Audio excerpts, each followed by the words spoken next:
Serigne Cheikh Sidi Yahya di nuyu bu baax Serigne Khalifa di nuyu Serigne Abdou Khadr bu mag waaye Serigne Abdou Khadr mi topp ci moom di nuyu bu baax Serigne Babacar ak mbooleem ñi jógee Ndiassane tey ci njiitu ki yor kaddu xalif général Cheikh Bekay al Bekay muy Serigne Abdourahmane Kounta mu ngi yëkkati kaddu nuyoo waat bu bàyyoo ci président de la République Macky Sall waaye boo tamit ci premier ministre Amadou Ba ak ci mbooleem membre du gouvernement bi di ko jottali di la ko jox ngir ñaan nga jottali ñu ko xalif général bi di ñaan yàlla yokk wéram gën ko fee yàggal ba naan yi mu sumb yëpp yàlla mottali ko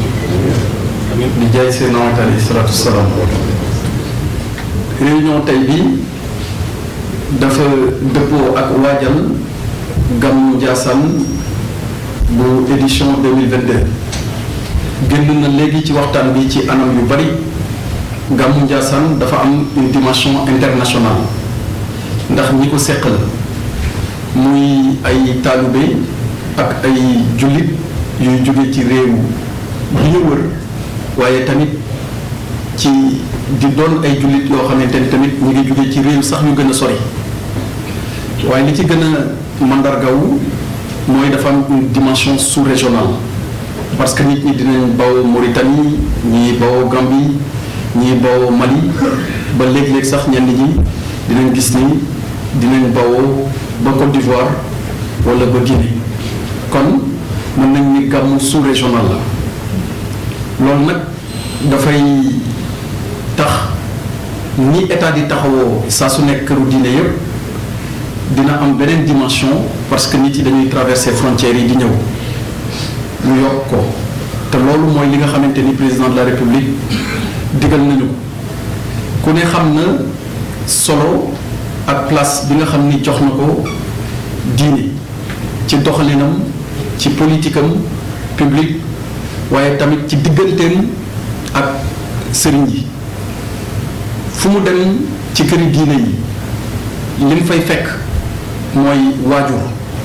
fu mu dem ci këri diine yi li mu fay fekk mooy ay mag ay rakk ay jigéen te loolu tàmbaliwul tey wax nga ko léegi Serigne Babacar te bu ñu waxee Ndiassane mën nañ cee teg lii di baaraam waaye bu ñu waxee beneen këru diine mën nañ ci teg baaraam président de la République Macky Sall yàlla dafa am lu mu ko baaxee li mu ko baaxee mooy lu jiitu muy doon président de la République bi mu nekkee ministre bi yoroon wàllu énergie wala ministre bi yor wàllu hydraulique wala ministre bi nekk yor wàllu intérieur mu ministre de l'intérieur wala bi mu nekkee premier ministre néew na nga jaxasoo ak këru diine te neewuñu la ni lii ci biir kër gi moom moo ko fi def bi mu nekkee ministre wala bi mu nekkee premier ministre lu néew la bëri na ay dëkk yoo xamante ni taalal nañ leen ay lamp ci biir réew mi bi mu nekkee ministre en charge de l'énergie la ko fa defoon bëri na ay dëkk yoo xamante ni am nañ forage wala ndox yegg fa bi mu nekkee ministre en charge de l'hydraulique la ko fa defoon rawatina bi mu nekkee tey président de la République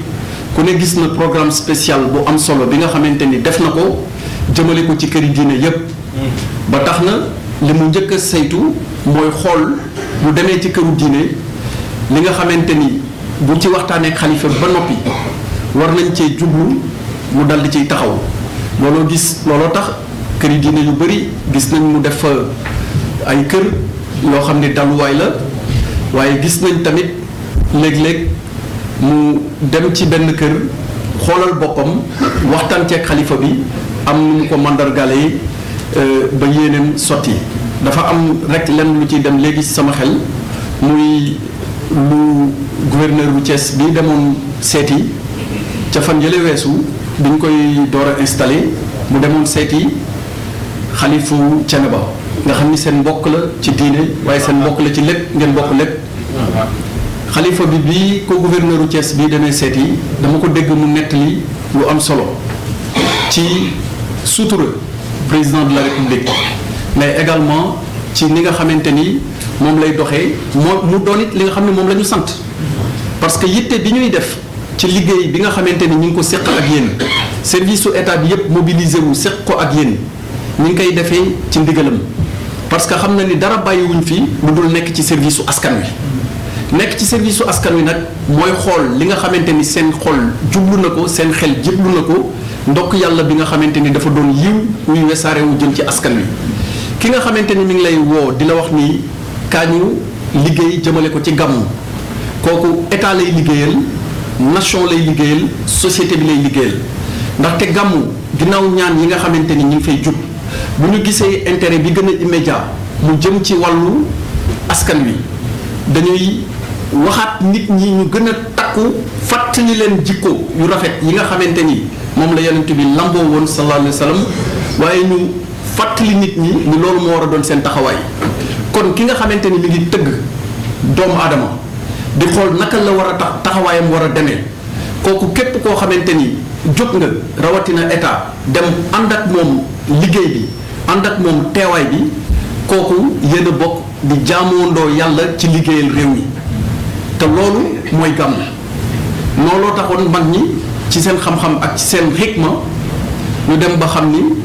yoon la wu gaaw woo xamante ni dinañ ci tabaxee jikko waaye yoon la wu gaaw woo xamante ni dañ ci tabaxee doomu aadama président de la république nag xam gi mu ko xam moo waral saa yu événement yu mel nii dikkatee mu wax ñu ko waaye day dellu baamuñu ko ñu na ngeen taxaw bu mat sëkk ba mawlud fu ñu koy organiser ci biir réew mi rawatina mawlud yi nga xamante ni dañu am yenn dimension yooyu te kenn mënu leen a tudd ci mawlud yooyu te tuddoo Ndiassane na service su état bi yëpp mobilisé wu ànd kook ñoom ba nañ ko bëggee ñu amee ko noonu njeexital yañ cay xaar ak lii di yiw ak tuyaaba yañ cay xaar yàlla sotti ko ci Sénégal ñu jariñoo ko di ñaan yàlla mu yeggale ñu nawet bi ak jàmm ni ma koy faral di ñaanee waaye bu ñu yeggee jàmm it yàlla nañu muurloo lépp lu ci bawoo ci meññeef loolu daal moo doon kàddu yi nga xamante ni bëggoon naa ko partager ak yéen di ko wax ci turu président de la République Macky Sall di ko wax ci turu premier ministre Amadou Ba mais également di ko wax ci turu mbooleem membre gouvernement bi yépp jërëjëf kon xam naa ma tënk tuuti ci français. Donc de son excellence monsieur le président de la République Macky Sall répercuté par le premier ministre Amadou Ba, nous avons tenu cette réunion nationale préparatoire au Gamou de Ndiassane de l'édition 2022. Je l'ai tantôt rappelé, la particularité du Gamou de Ndiassane réside dans le fait qu'elle revêt un caractère sous-régional, voire international au-delà de l'Afrique. À chaque fois que le Gamou se profile à l'horizon, nous enregistrons des arrivées massives venant des pays limitrophes. Le président de la République, Macky Sall, son Excellence Macky Sall, accorde une importance de premier plan à tous les événements religieux, mais ça l'est davantage lorsque ça concerne des dimensions de cette envergure. C'est pour cette raison qu'il nous a donné des instructions permanentes à l'effet de travailler avec les comités d'organisation pour assurer une bonne organisation du Mawlud de cette année. Sur ce chapitre, je voudrais dire que les échanges qui ont eu lieu entre les membres du comité d'organisation et les différents services de l'État sous la coordination du gouverneur de Thiès ont permis de noter des avancées significatives dans les différents besoins qui ont été exprimés. Pour le surplus, la réunion d'aujourd'hui a permis d'en assurer une parfaite prise en charge. Le président de la République, son Excellence Macky Sall, accorde une place importante à la religion. Et cela ne date pas d'aujourd'hui. Pour rappel, depuis qu'il avait en charge les ministères de l'énergie, de l'hydraulique et même de l'intérieur, avant d'arriver à la primature,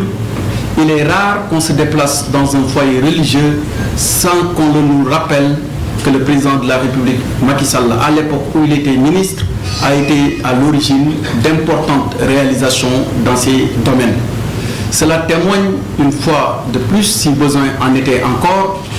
de l'intérêt, mais aussi de toute l'attention qu'il accorde à nos familles religieuses ainsi qu'à leurs chefs. Nous sommes aujourd'hui dans un contexte d'hivernage où le Mawlud sera célébré. Nous prions Dieu qu'il nous permette d'avoir une bonne fin d'hivernage et que toutes les récoltes qui en seront issues soient pour le bonheur de toutes les populations sénégalaises. C'est les quelques mots que je voudrais dire à l'attention, tout en réitérant les condoléances de l'État au nom de son Excellence Monsieur le Président de la République Macky Sall, mais également au nom de son Premier ministre, de la perte douloureuse qui vous a été annoncée en cours de route et qui concerne la sœur de l'un des membres éminents de ce comité d'organisation en la personne de Serigne Abdou Khadre Mbacké, Abdou Khadre Kounta, autant pour moi, mais c'est peut-être un petit lapsus, mais qui en dit long sur la profondeur des relations qui vous unissent. Toujours est-il que pour revenir à ce que je disais tout à l'heure, nous présentons les condoléances de l'État à la famille Kounta, à la tête de laquelle se trouve Cheikh Bekay Al-Bekay, pour la perte douloureuse de Sokhna Astou Bekay Kounta. Nous prions pour le repos de son âme et prions le Seigneur qu'il accorde l'assistance à laquelle nous sommes en droit d'attendre sur ses enfants, mais également sur les autres membres de sa famille. Je vous remercie. أعوذ بالله من الشيطان الرجيم بسم الله الرحمن الرحيم الحمد لله رب العالمين الرحمن الرحيم مالك يوم الدين إياك نعبد وإياك نستعين اهدنا الصراط المستقيم صراط الذين أنعمت عليهم غير المغضوب عليهم ولا الضالين إن ربكم الله الذي خلق السماوات والأرض في 6 أيام ثم استوى على العرش يغشي الليل النهار يطلبه حثيثا والشمس والقمر والنجوم مسخرات بأمره ألا له الخلق والأمر تبارك الله رب العالمين ادعوا ربكم تضرعا وخفيا إنه لا يحب المعتدين ولا تفسدوا في الأرض بعد إصلاحها وادعوه خوفا وطمعا إن رحمة الله قريب من المحسنين الله لطيف بعباده يرزق من يشاء وهو القوي العزيز تكون لنا عيدا لأولنا وآخرنا وآية منك وارزقنا وأنت خير الرازقين والله خير حفظا وأرحم الراحمين ولا يؤوده حفظهما وهو العلي العظيم إنا نحن نزلنا الذكر وإنا له لحافظون اللهم لا تجعلنا ذنبا إلا غفرته ولا هما إلا فرجته ولا دينا إلا قضيته ولا مريضا إلا شفيته ولا عيبا إلا سترته ولا ميتا إلا رحمته برحمتك يا أرحم الراحمين يا رب العالمين سبحان ربك رب العزة عما يصفون وسلام على المرسلين والحمد لله رب العالمين. لا إله إلا الله محمد رسول الله لا إله إلا الله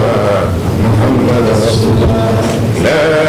إله إلا الله محمد رسول الله صلى الله عليه وعلى آله وصحبه وسلم وسلم دعوهم فيها سبحانك اللهم وتحيتهم فيها السلام وآخر دعوانا الحمد لله.